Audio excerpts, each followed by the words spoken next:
Student Activities Officer. The Student Activities Officer supports and develops engagement and inclusivity in extracurricular activities at the University of York, including societies, media, raising and giving, volunteering and other events. The Student Activities Officer represents more than 200 student groups to the university, lobbying for their interests and making sure that they receive the recognition that they deserve. And welcome back. I'm Ward-Perkins, joined by Carla Dixon, who's running for Activities Officer. Carla, welcome. Hi. Let's just start off by starting with, who are you and why are you running for the role? I'm Carla. I'm a third-year law student. I'm a part of Langworth, formerly Langworth VP of Events. I'm running for the role just because I think there's some changes to be made, and I think I'm the best person to do the job. So you start off by talking a lot in your manifesto about spaces for socialising for activities, and obviously you've got experience on Campus East, and we're about to get 2 new colleges over the next couple of years, currently without a bar space or anything like that. You say you want more social spaces on Campus East. What can you do as Youth Activities Officer to make that happen? Lobby the university to actually provide a building space for starters, for a permanent licence space, but you should be able to provide like a pop-up bar. We should use a Piazza TP for that. It's a really good space and it's a lovely, lovely venue that could be used better. And who wouldn't like a few drinks beside the lake and a nice TP? And you talk about sort of those venues, you talk about the forest as well. Over the longer term, you say a campus club night is a must for UC venues.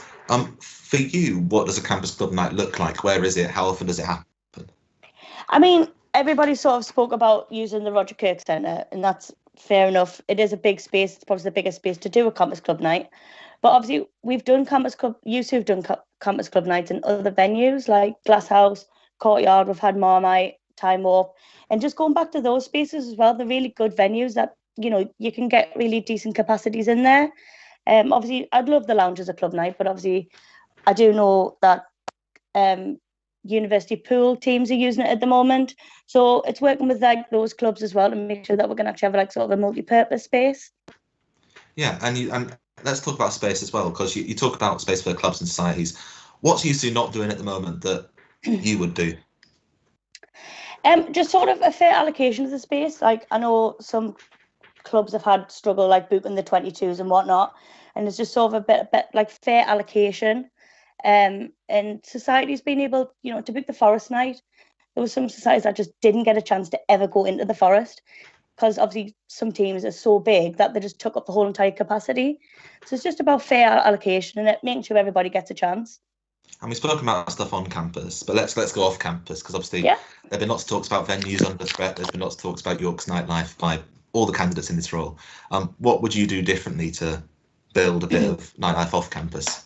I mean, I would love to have Fivers and Cuda reopened. I would love it, but let's be realistic. It can't happen until there's some serious financial backing, and the university hasn't got the money to do it. And I don't think anybody else is going to be able to do it within the next, 6 months. But we do have other venues. I mean, Jalou is such an amazing venue that could be used as an alternative club night. And the Crescent as well. Like, it's got a really good backing from, like, the music scene in York. And I know that we've got some really good, like, talented music groups at the university that use that space, and just to use it more. So let's talk about York parties as well, because obviously club nights currently run at UCR through them. There's been criticism, but obviously they fund a significant amount of what UC does through that agreement. Would you keep York parties agreement? Would you change it, or would you bin it off? I would definitely keep it. I wouldn't say bin it off at all, because I do think York parties, they do have a purpose with USU, but they shouldn't have a monopoly over every single student group or student event group. I mean, Offbeat Events is another really good group. He's run by an ex-University of York lad, and why can't we like sort of use them? Because not everybody wants the massive club night in Revs or whatever. They might want to do Mecca Bingo, rock and roll bingo. They might want that.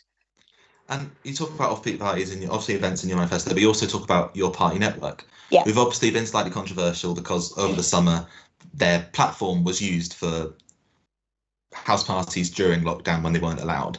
Yeah. Do you feel like USU almost giving back into that group and working with them is appropriate considering that? Obviously, it's never appropriate to break the law, never ever. And I think YPN probably have learned from that. But at the end of the day, it's not just I'm using them as like sort of a group because of the main focus that everybody knows about. But you letting student groups run on campus events, large scale events, let them develop the skills that they've learned by running smaller scale events that they've already done, and let them like run with it and like, give them the chance. Absolutely. Let's have a little chat about another area that's been quite controversial the past couple of years, which is around free speech. We always end up hearing about it when we're talking about activities and where that line is between something that's appropriate and it's important because we should all have our minds to be spoken, or something that's not acceptable on a campus. And obviously there's been lots of that in the media nationally as well about universities. Yeah. Where do you draw that line? I mean, everybody has the freedom of expression, but with freedom of expression comes responsibilities. And we as a university and as a student union have a level that students have to adhere to. And if you break that sort of code of conduct almost, then you shouldn't be allowed to maybe air your views. But I wouldn't go as far as banning people from having from like making a society, such as Turning Point. It was really controversial, but if they do want to get ratified again, we may have to allow it, but make sure that they actually adhere to our code of conduct. And so with that Turning Point, obviously they're the example that people know about. They're not quite existing anymore now because of various things, but they were ratified, and some person who would be your predecessor was obviously saying he would want them to be ratified. Would that be your view as well? Are you saying, you want them to have the chance to be ratified? I think every club should have a club and society should have the chance to be ratified. But again, they have to sign up to our terms. You can't just say what you want because there's laws against that. You can't just say, like, pluck a statement out of thin air and just run with it. You just can't. And again, you have to sign up with USU has a duty to protect everybody on campus. So, yeah.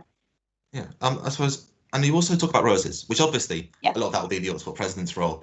What do you see the activities officer role in Roses 2022, whether that's here or in Lancaster? The Roses Club Night. Everybody bangs on about the Roses Club Night, and it was such a popular event. And again, working with the sport president, obviously, I don't want to step on anybody's toes. Bingo there. But, we've got to work together for these things just to make sure that we give students the best experience on campus. And I suppose a final thing, the ICAT, the thing that stuck out to me when I saw your 3 points was the post-Rona night out to Leeds. Yeah. Now, financially, practically, it's worked at a college level. How do you make it work at a university-wide level? Working with colleges, that is the easiest way, Obviously, some colleges can do it because they've got the back end from, Langwith, I'm using Langwith as an example. Their tickets sold out. They took 120 people to Leeds. But other colleges that don't, and, just sort of a cross-college thing. Is it about supporting those colleges to run their own? Yeah. Or is it about USU stepping in over that? USU shouldn't step in over that. You should step in alongside of that. I don't want to take that away from colleges. But I suppose my question would be, you've spoken earlier about supporting local venues and doing events with the Crescent and Jaloo and lots of these smaller clubs that perhaps official youth events through York parties haven't worked with. But how do you balance that with saying we're also going to work and actively take people on nights out in other cities while supporting York's nightlife? Well, obviously that's something that I'll have to sit down and think about and work with the promoters that we do work with. But obviously promoters, there is some other promoters I'm not going to name because I'm not going to go into the ins and outs of it. But they do work with clubs in Leeds. I suppose the final thing, you talk about communication, you say sometimes it's not been there. Yeah. What have been the problems? And again, what's the different thing that you're going to do? I'm only speaking from my personal point of view, in that as a college, when I was vice president, it was just slow. And sometimes I was going between 5 or 6 people just to get one answer and then getting sent back to the first person that I've messaged. Just let me just speed up the process and use your SABs more. Your SABs should be able to just give you an answer just like that. And we are only 30 seconds left in our interview, but I wanted to ask you, just to finish off, if you could give 1 or 2 sentences, why should people vote for Carla for Activities Officer? I'm honest, I'm fun, and I'll be there for you. I'll get change for you. Brilliant. Carla, thank you again. I hope it's been good for you. I've really enjoyed it. We're going to throw over to another Activities Officer candidate, I think, with the fantastic Ewan Stone.